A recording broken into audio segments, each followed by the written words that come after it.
Bonjour à toutes et bonjour à tous. Et je remercie tout d'abord très chaleureusement Sylvain Laloy et Nicole Nolette d'avoir accepté que je visio-communique et enregistre cette intervention puisque je ne pouvais pas me libérer aux dates qui ont finalement été retenues pour le colloque Partition Ensemble. Et donc, je vous prie de prendre cet exercice qui n'est pas évident pour moi de faire une espèce de fausse conférence en amont, comme une mise à l'épreuve déjà de la dialectique qui nous rassemble. Alors, avant d'en venir vraiment au sujet, quelques rappels concernant mon rapport à la partition. Alors, il se trouve que cette question de la partition, son histoire, ses formes, ses usages, elle a été au cœur de mes réflexions il y a quelques années, puisque entre 2013 et 2016, j'avais été invitée à diriger un programme de recherche collectif à la Manufacture, Haute École des Arts de la Scène de Suisse romande à Lausanne. Alors, ce projet, au départ, il est né d'un constat tout simple, le fait que dans le champ des arts vivants, théâtre, danse et performance, un nombre de plus en plus important d'artistes, qui pouvaient être des auteurs, des metteurs en scène, des chorégraphes, des interprètes, un nombre de plus en plus important d'artistes donc choisissaient de recourir à ce terme de partition, terme qui pendant longtemps avait été réservé au domaine musical. Assez rapidement, donc ça avait été la première impulsion, assez rapidement deux autres choses me sont apparues. La première, c'est que derrière ce signifiant unique, partition, s'embusquaient des formes et des usages qui étaient, eux, très divers. Et puis la deuxième chose, c'est que finalement, je me suis rendu compte assez vite que cet usage, ce recours au terme de partition, il n'était pas propre à la scène contemporaine, mais il remontait, disons, au tournant du XXe siècle. Voilà, donc à partir de ces premiers constats, mon objectif a été non pas de dégager une formule théorique de la partition qui aurait valu pour toutes et tous, de manière transhistorique, décontextualisée, mais plutôt d'essayer de comprendre les raisons qui portaient tel ou tel artiste à tel ou tel moment, à tel ou tel endroit, à recourir à ce terme de partition et nommer partition tel ou tel objet. Alors, mon intention n'a jamais été d'être exhaustive et en même temps, il m'importait vraiment de ne pas me poser en censeur des bons ou des mauvais usages en discriminant par exemple a priori ceux et celles qui auraient eu raison de recourir à ce mot et puis à l'inverse ceux qui en auraient eu un usage trop extensif. Donc je ne voulais pas censurer comme ça les formes a priori et les usages, et simultanément, il ne m'aurait pas paru satisfaisant d'un point de vue théorique de m'en tenir à une simple collection d'exemples qui potentiellement était illimitée.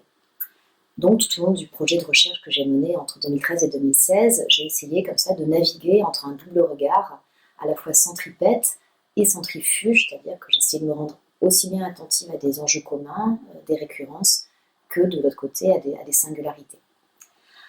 À l'issue de ces 2-3 années de réflexion, ce mouvement dialectique m'a conduite finalement à établir une cartographie des partitions constituée de 3 grandes contrées. Ce terme de contrée m'a paru le mieux à même de nommer des territoires artistiques qui étaient caractérisés par un ensemble de tendances esthétiques et politiques, mais aussi de conditions géographiques, historiques, matérielles, intellectuelles, dont je vais justement parler plus précisément au cours de cette intervention. Avant cela, je reviendrai sur ce qui malgré tout me paraît constituer l'aspect le plus décisif et le plus transversal à ce qu'on appelle de manière générale partition, à savoir être un objet à l'articulation de 2 dimensions, une dimension graphique et une dimension performative. Alors, on pourrait s'étonner que pour penser la partition, je ne propose pas de repartir plutôt du paradigme musical, modèle qui en principe est celui auquel on pense le plus spontanément quand on parle de partition. Alors, l'évidence avec laquelle on associe la partition à ce domaine ne doit pas faire oublier 2 choses. La première, c'est que la partition ne concerne en réalité qu'un seul pan de la création musicale, celle propre à la musique dite savante ou sérieuse, qui, par contraste avec les pratiques improvisées ou les musiques de tradition populaire, qui, elles, sont transmises oralement, cette musique savante, donc, elle repose sur un principe de notation. La deuxième chose à ne pas négliger, c'est que même à l'intérieur de cette sphère que constitue la musique écrite, la notation a été un processus au long cours et que la partition telle que nous la connaissons aujourd'hui ne s'est véritablement imposée qu'au cours du XIXe siècle, et ça j'en reparlerai plus précisément tout à l'heure. Donc, pourquoi j'ai choisi de parler de partition en termes qu'objet graphique et non pas musical, c'est parce que finalement la musique dépasse largement la question de la partition. Alors cette dimension graphique de la partition, elle est présente en fait dans l'étymologie même des mots, partition dans l'espace francophone ou score dans l'espace anglophone. Je vais rappeler l'étymologie de ces mots, même si l'histoire sémantique de ces termes est assez différente. On va voir que dans les deux cas, ce sont des mots qui renvoient à l'idée d'une marque, d'un geste d'inscription ou d'organisation graphique. Je commence par le mot partition. C'est un mot qui a été forgé à partir du verbe latin partire, qui veut dire diviser, partager. Et dans son acception musicale, il est plus précisément dérivé de l'expression latine partitura cancellata, qui veut dire diviser en compartiments, les compartiments renvoyant aux barres de mesure qui viennent structurer la portée. Alors, il y a quand même une chose importante à préciser, c'est que la partitura italienne, au départ, elle désigne seulement la partie du texte musical qui est pris en charge par tel ou tel instrumentiste, alors qu'à l'inverse, la partition, elle va désigner le tableau des parties d'une composition musicale. Autrement dit, elle est cet objet qui va donner une vue d'ensemble des différentes parties en jeu. Donc là aussi, c'est quelque chose sur laquelle je vais revenir ensuite, mais je le pose d'entrée de jeu. Alors, le terme anglais, lui, il est forgé à partir de l'ancien norrois score, qui veut dire entaille, et originellement, il est lié au monde non pas de la musique, mais de la performance sportive, où il renvoie tout à la fois à l'idée d'inscription, de comptage et de règles. Dans l'esthétique de la vie ordinaire, Barbara Formis explique en effet que le verbe anglais to score signifie noter au moyen graphique une activité durant son accomplissement.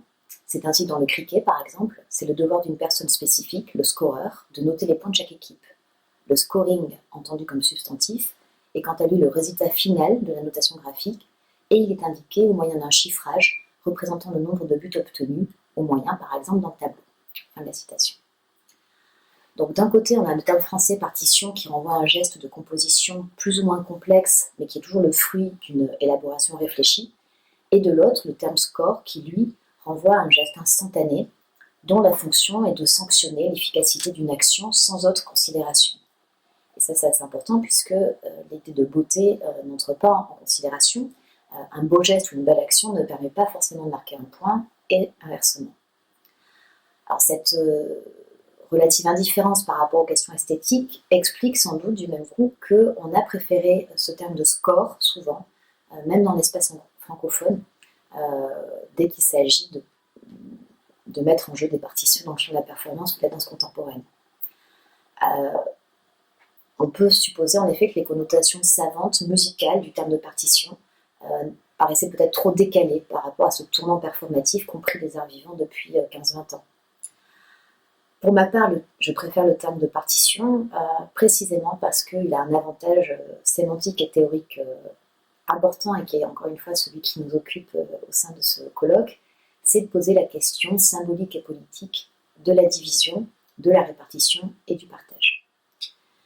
Donc à partir de là, il faut garder en tête que s'attacher aux partitions, ce n'est pas seulement interroger des modes de composition, c'est aussi réfléchir à la façon dont se définissent, se distribuent et s'organisent dans l'espace et dans le temps de la création, les places, les fonctions, les relations et les pouvoirs de ceux et celles qui participent au travail de l'art. Si la partition n'est pas un objet graphique comme les autres, ce n'est pas seulement en raison de ces considérations. Sa deuxième spécificité, sur laquelle je vais revenir beaucoup plus rapidement, c'est que les notations qu'elle donne à lire ne sont pas une finalité en tant que telle, elles appellent une ou des formes d'effectuation, elles ouvrent l'espace d'un jeu, en un mot, elles sont tendues vers un horizon performatif. Quelle que soit la forme que ces notations prennent, ces notations sont des instructions symboliques, des manières protocolaires de transcrire, guider ou prescrire la performance des interprètes. Donc pour l'instant, je n'entre pas davantage dans le détail puisque la traversée des différentes contrées seront l'occasion justement de revenir sur ces différentes notations. Ces différentes remarques étant faites, on pourrait donc dire que la partition est une forme-fonction, une configuration à la fois esthétique et pragmatique, ce qui demande du même coup de développer une réflexion qui porte à la fois sur les qualités immanentes, on va dire, de la partition, et simultanément sur les rôles qu'elle a pour effet d'attribuer ou qu'on lui assigne. Alors afin d'identifier ce qui peut converger, mais aussi ce qui diverge dans la pluralité des objets et des usages que le terme de partition peut recouvrir, j'ai choisi d'étudier et de mettre en regard 3 paramètres. Premier paramètre, je l'appellerai un paramètre physique, matériel. Cela revient à décrire le plus précisément possible les éléments constitutifs des partitions. Alors, je vais énoncer quelques questions, ce ne sont pas les seules, mais donc on peut au moins se poser les suivantes. Quel type de notation les partitions donnent-elles à lire? S'agit-il de mots, de symboles, de dessins, d'images? Ces notations, on peut se demander par ailleurs si elles sont homogènes, par exemple quand une partition est seulement faite de mots, ou bien multiples quand une partition est faite de mots et de pictogrammes, et donc vous pouvez en voir des exemples. Quelle que soit la forme que prennent ces partitions, les compétences de lecture qu'appelle tel ou tel type de notation ne sont évidemment pas les mêmes.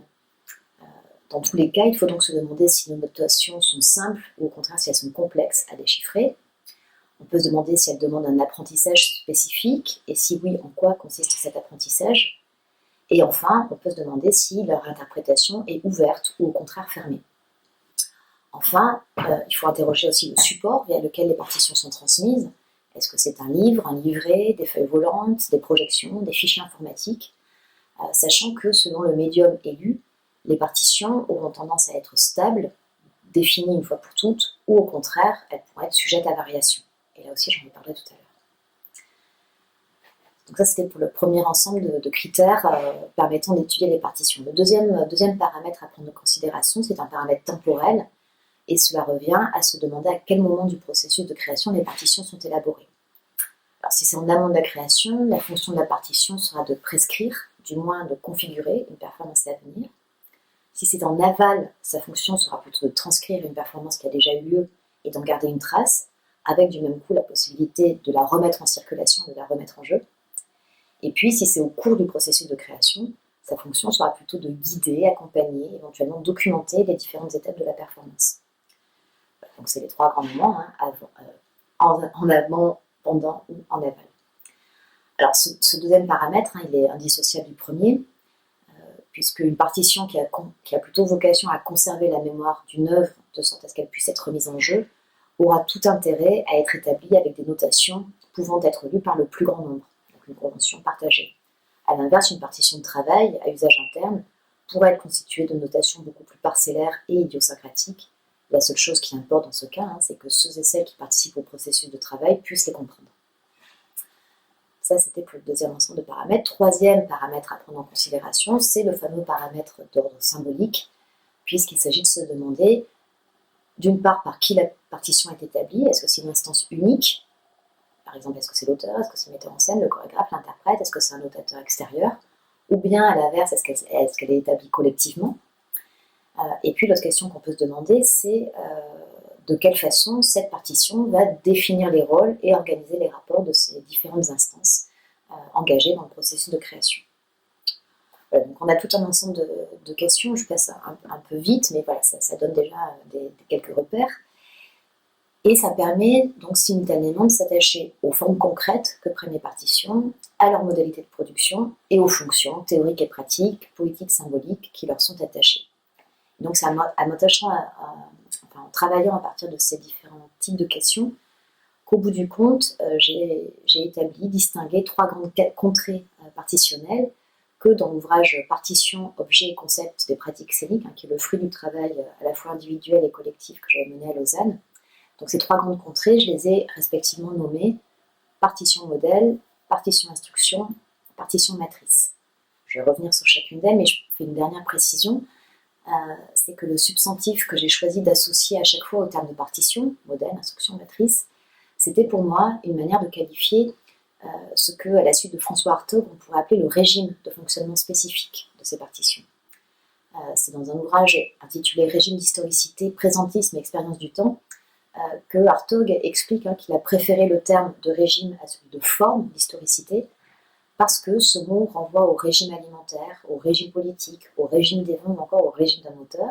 Ce sont là autant de métaphores, dit-il, évoquant des domaines passablement différents, mais qui ont au moins en commun de s'organiser autour des notions de plus ou de moins, de degré, de mélange, de composé et d'équilibre toujours provisoire ou instable. Fin de la citation. On va voir, mais les différentes contrées que j'ai pu identifier ne sont pas constituées d'un ensemble de partitions identiques les unes aux autres. Elles désignent une zone de convergence, un endroit de polarisation, de tendance transversale, mais qui vont, selon telle ou telle contrée, être diversement affirmées. Donc je vais maintenant déplier ces tendances au gré de chacune de ces contrées. Je vais commencer par la première, celle que j'ai proposée d'appeler partition modèle. Et si je commence par celle-ci, c'est tout simplement parce que historiquement, elle est la première à avoir émergé dans le champ des arts de la scène. et c'est celle aussi qui s'inscrit le plus directement dans la filiation de cette forme de notation très singulière, très spécifique, que constitue la partition d'orchestre. C'est ce qu'on va voir maintenant. Alors, si l'on tend aujourd'hui à qualifier de partition toute forme de notation de la musique, cet usage, c'est, sinon un abus de langage, en tout cas une métonymie. En effet, si on se reporte à la définition que le Trésor de la langue française donne du terme, on se rend compte que la partition renvoie à une forme de notation très particulière, celle qui donne accès, je cite, à la réunion synoptique de toutes les parties d'une composition musicale, notées sur autant de portées distinctes et disposées les unes au-dessous des autres, de manière à en saisir l'ensemble d'un seul coup, les parties les plus aiguës aux lignes supérieures, les plus graves aux lignes inférieures. Fin de la citation. D'un terme qui, dans son sens le plus général, renvoie à l'action de partager ce qui forme un tout ou un ensemble, on passe ainsi à l'idée d'un objet qui donne à voir les différentes subdivisions, vocales ou instrumentales, qui organisent et prennent part au tout de la composition musicale. Alors bien que cette forme de notation synoptique de la musique nous paraisse aujourd'hui très évidente et familière, ce n'est que assez tardivement, à savoir dans le premier tiers du XIXe siècle, que cette forme de notation s'est généralisée. Alors il y a deux facteurs qui peuvent expliquer cette émergence tardive. Le premier, il est interne au champ musical, et c'est que finalement le système même de représentation des notes et des portées, dont les premières traces remontent au IXe siècle, il ne s'est pas stabilisé avant la fin du XVIIe. Mais bon, il y a encore un fin du XVIIe, premier tiers du XIXe, mais encore plus d'un siècle qui se passe. Donc ça nous ramène au deuxième facteur qui explique l'émergence tardive. Et ce second facteur, c'est que pendant longtemps, les coûts du papier ont été élevés et les techniques d'impression ne permettaient pas de reproduire facilement et en grande quantité n'importe quel type de document, comme ce sera le cas avec l'invention de la lithographie.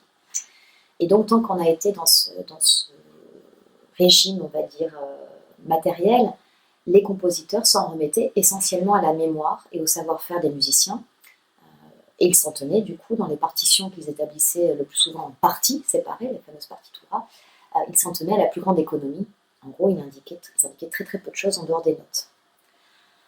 Par contraste, dans le premier tiers du XIXe siècle, les conditions matérielles vont se trouver réunies pour que se généralise l'impression des partitions d'orchestre et que paraissent même les premières éditions de poche de ces partitions que le public pouvait amener au concert avec soi.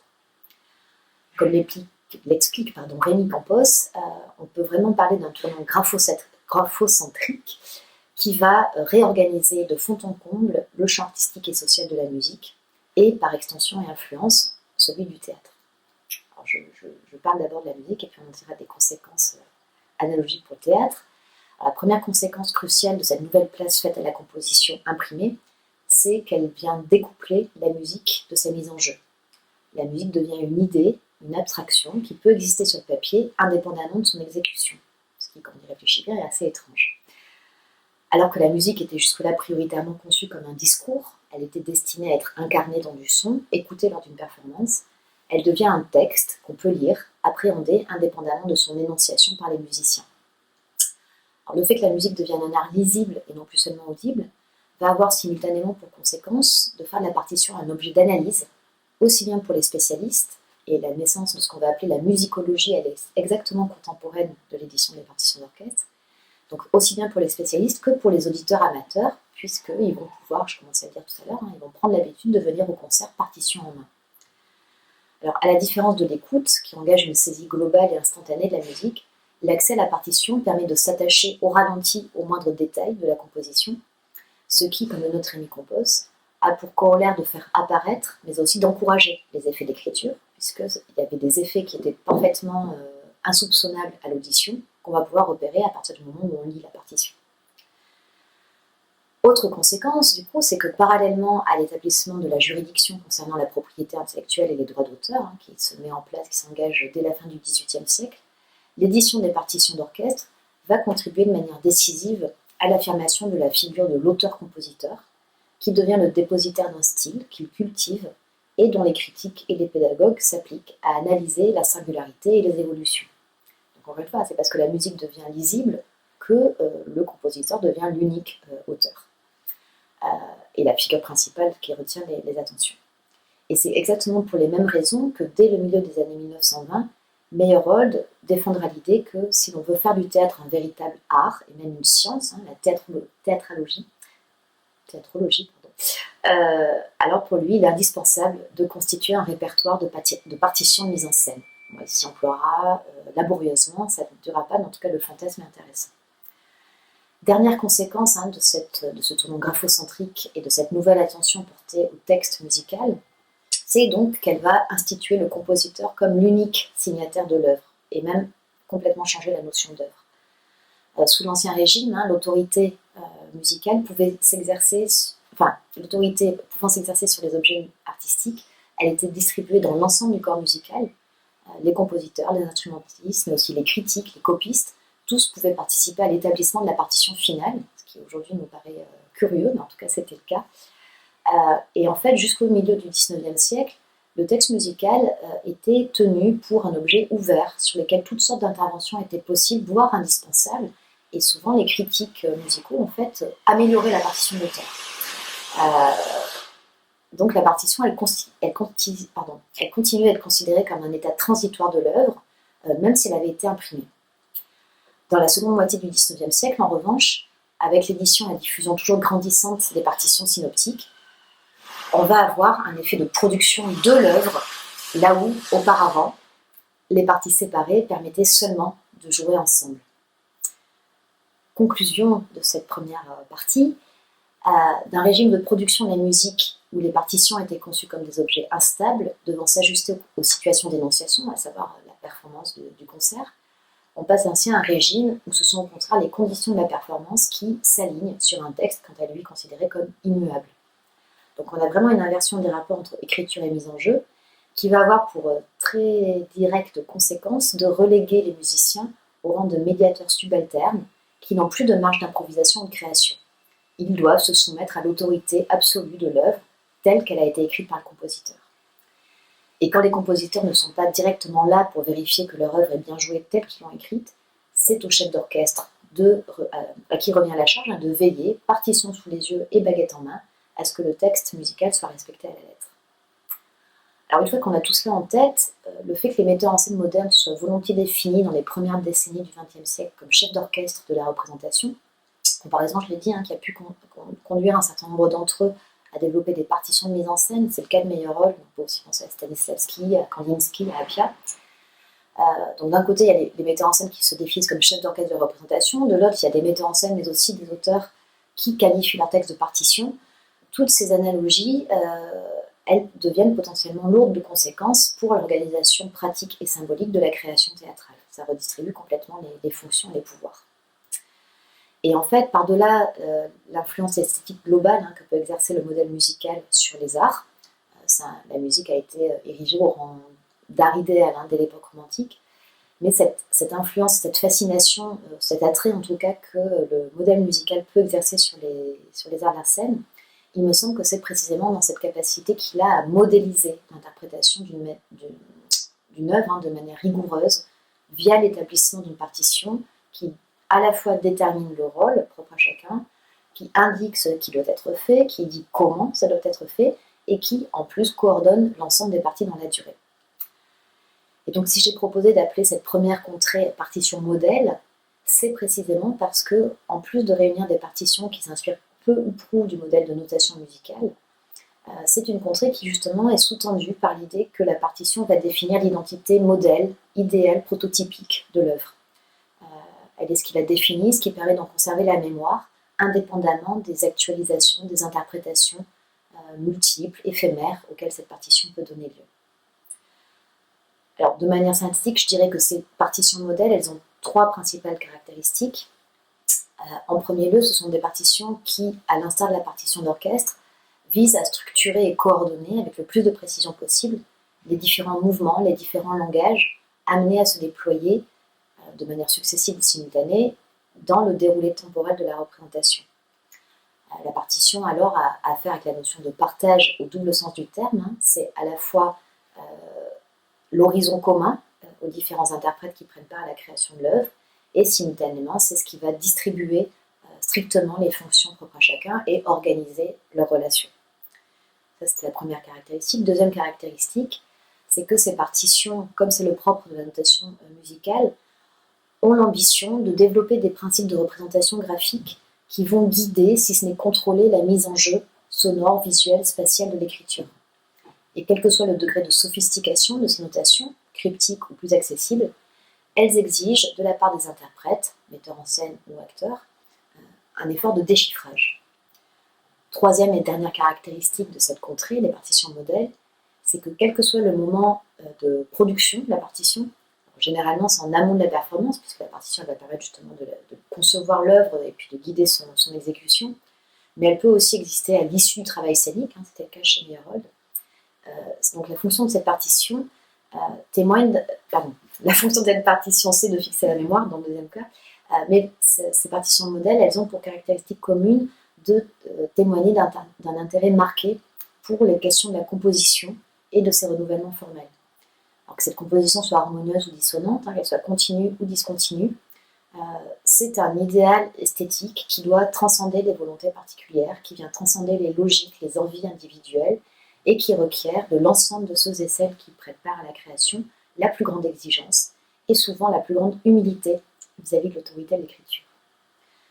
Et c'est en grande part en réaction contre cette façon de concevoir les processus de composition et la stricte division du travail artistique à langage, c'est donc en réaction contre ces partitions modèles qu'ont été conçues les partitions que j'ai choisi de rassembler dans la deuxième contrée, celles que j'ai appelées des partitions instructions.